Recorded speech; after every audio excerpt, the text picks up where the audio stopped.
Om Swastiastu. Halo semua. Jadi, pada kesempatan kali ini di sini saya akan membawakan atau menyampaikan dari hasil jawaban ujian akhir semester saya. Sebelum saya lanjut ke pembahasan, izinkan saya untuk memperkenalkan diri terlebih dahulu. Jadi, perkenalkan nama saya Lotutura Ninarina dengan NIM 2513-031027. Saya dari program studi S1 Pendidikan Kimia. Jadi, pada kesempatan kali ini, saya akan membahas jawaban ujian akhir semester mata kuliah agama Hindu. Yang pertama yaitu ada pluralisme dalam ajaran Hindu sebagai solusi konflik. Dalam ajaran Hindu, pluralisme dipahami sebagai pengakuan atas keberagaman jalan menuju kebenaran. Prinsip ini tercermin dalam ajaran Ekam Tatvipra Buddha Vadanti, yang berarti kebenaran itu satu, namun orang bijaksana menyebutnya dengan berbagai nama. Dalam konteks konflik penggunaan fasilitas umum saat hari raya, ajaran ini mendorong umat untuk saling menghormati dan berdialog secara musyawarah. Nilai Tatuam Asi, yang berarti aku adalah engkau dan Tri Hitakarana, khususnya hubungan harmonis antar umat manusia atau pawongan, menjadi landasan untuk mencari solusi adil tanpa memaksakan kehendak satu pihak. Jawaban soal yang nomor 2 yaitu ada pluralisme dan Tatuam Asi. Sikap pemuda Hindu yang menolak kegiatan sosial lintas agama menunjukkan pemahaman yang sempit terhadap ajaran Hindu. Tatuam Asi mengajarkan bahwa setiap makhluk memiliki hakikat yang sama, sehingga merendahkan atau menolak pihak lain bertentangan dengan nilai kemanusiaan Hindu. Pluralisme dalam ajaran Hindu tidak menghapus keyakinan, tetapi menumbuhkan sikap toleran dan saling menghormati.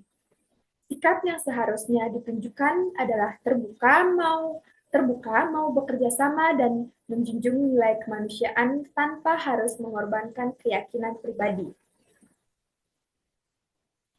Yang selanjutnya, jawaban soal nomor 3. Dharma agama dan Dharma negara.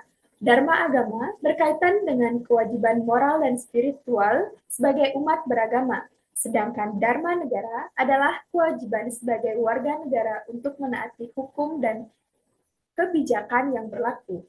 Dalam kasus pegawai negeri tersebut, selama kebijakan negara tidak bertentangan dengan hukum dan prinsip kemanusiaan, maka ia wajib menjalankan sebagai wujud Dharma negara. Dalam ajaran Hindu menekankan keseimbangan sehingga Dharma agama dan Dharma negara harus dijalankan secara harmonis tanpa saling meniadakan. Jawaban yang selanjutnya, yang keempat ada konflik kepentingan Dharma, yang dimana menutup jalan umum demi upacara keagamaan mencerminkan pelaksanaan Dharma agama. Namun, negara berkewajiban menjaga kepentingan publik melalui Dharma negara. Ajaran Hindu menekankan keseimbangan dan kebijaksanaan atau Viveka, yang dimana solusi yang tepat adalah kompromi seperti pengaturan waktu atau jalur alternatif, sehingga upacara tetap terlaksana tanpa mengganggu kepentingan umum. Hal ini mencerminkan harmoni antara kewajiban spiritual dan sosial. Yang selanjutnya, yang nomor 5 yaitu etika Hindu atau simpati dan empati. Simpati adalah rasa iba atau kasih terhadap penderitaan orang lain, sedangkan empati adalah kemampuan merasakan dan memahami perasaan orang lain secara mendalam. Dalam etika Hindu, empati lebih utama karena mencerminkan nilai karuna atau welas asih. Kegiatan sosial di panti asuhan seharusnya tidak hanya berorientasi pada dokumentasi, tetapi diwujudkan melalui interaksi tulus, mendengarkan, dan memberi perhatian nyata kepada anak-anak sebagai sesama ciptaan Tuhan. Untuk jawaban pertanyaan selanjutnya, yang nomor 6, ada Trikaya Parisude dalam aksi sosial. Trikaya Parisude mengajarkan penyucian pikiran atau manacike, penyucian perkataan atau wacike, dan penyucian perbuatan atau kaike. Perilaku manusia yang bersikap tidak sopan dan berbicara tidak pantas menunjukkan pelanggaran terhadap wacike dan kaike parisude. Dalam kegiatan sosial, etika Hindu menuntut sikap santun, ucapan yang baik, serta perbuatan yang mencerminkan keteladanan moral. Untuk jawaban yang selanjutnya, yang nomor 7 ada korupsi dari aspek agama Hindu. Korupsi bertentangan dengan ajaran Dharma karena merugikan banyak orang dan dilakukan atas dasar keserakahan. Menurut hukum karma pala, setiap perbuatan akan menghasilkan akibat yang setimpal, baik di kehidupan sekarang maupun kehidupan mendatang. Alasan demi kesejahteraan keluarga tidak dapat dibenarkan, karena kesejahteraan yang diperoleh dari adharma akan membawa penderitaan dan kehancuran moral. Untuk jawaban yang selanjutnya, yang nomor 8 adalah yaitu korupsi dan kesadaran spiritual. Yang dimana korupsi tetap terjadi karena lemahnya pengendalian diri, dominasi karma atau nafsu, dan loba atau keserakahan, serta kurangnya penghayatan spiritual. Sosial, solusi menurut ajaran Hindu adalah memperkuat Shraddha dan Bhakti, meningkatkan pengendalian diri atau tapa, serta menumbuhkan kesadaran akan hukum karma pala agar individu tidak bertindak berdasarkan dharma.